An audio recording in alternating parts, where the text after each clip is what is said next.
At only 17 and with just over a year of experience, Sam Luber is one of the very few students on their path to becoming a certified pilot. Right now, there's a lot of need for pilots in as a career. There's a big shortage coming up after the airline industry comes back, and so there's a lot of demand for jobs for pilots. You can make a lot of money actually being a pilot in a commercial setting. So one of my goals is maybe to do that as a career one day.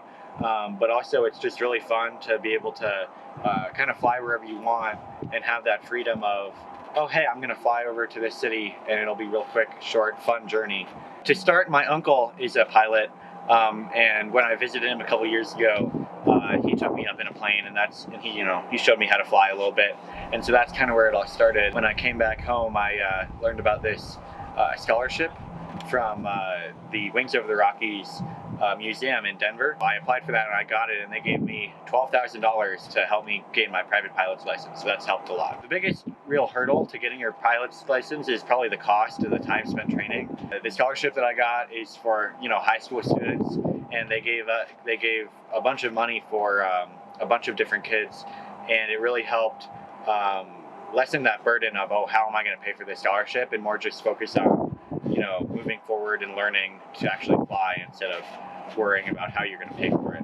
Although piloting may cost a lot of money, there are other challenges to face when getting a license. Well, there's a bunch of different FAA requirements. So you have to have at least 40 hours of flight time, 10 of those being solo, and you have to do night training and cross-country flights, which are longer than 50 miles. You have to pass a Checkride, which is basically like a practical test in which an FAA certified examiner comes and watches you fly, basically. When you pass that in a written exam, they'll give you your pilot's license.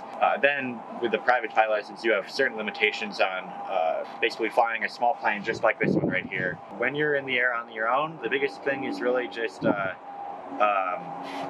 making sure you're going in the right direction, especially if you're on a long flight. It could be pretty boring actually if you're just going in a straight line. There's a term we use, aviate, navigate, communicate. So first, fly the plane, make sure you're doing everything right, make sure you're not getting in a dangerous situation. Then navigate, make sure you know where you're going, and then communicate as to other pilots and making sure you're having a safe space. Landing is the hardest part, honestly.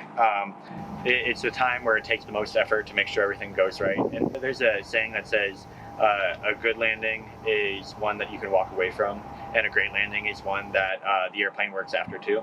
You might think that it's super dangerous at first, but you have to go through such rigorous processes to make sure that everything stays safe that in the end it all turns out okay. It takes some practice, but after a little bit, it's muscle memory. So right here, this is a Cessna 172. It's the most popular small plane. I believe it's the most mass-produced airplane of all time. So it has a little 160 horsepower engine in the front, and it only weighs about 1,600 pounds.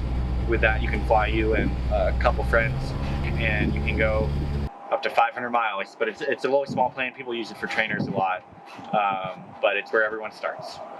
For me, the most fun part about flying is kind of just seeing the world from above. One time I took a night flight right over Denver, seeing the whole city at night, and it was really cool just to see the whole atmosphere, seeing what everything looks like from above. So I want to take my friends and family on trips to see red rocks and different cool, the mountains, different cool areas of Colorado from above. When you're in the air, you don't really focus on any of the problems on the ground. Every little often you'll kind of look out the window and you'll see, wow, look at this, I'm up in the air. And it gives you perspective on everything, and it's just relaxing and fun to do. Though he has encountered many challenges, Sam is still pursuing his passion of flying and is looking forward to blue skies. This is Lynden Joslin with CTTV.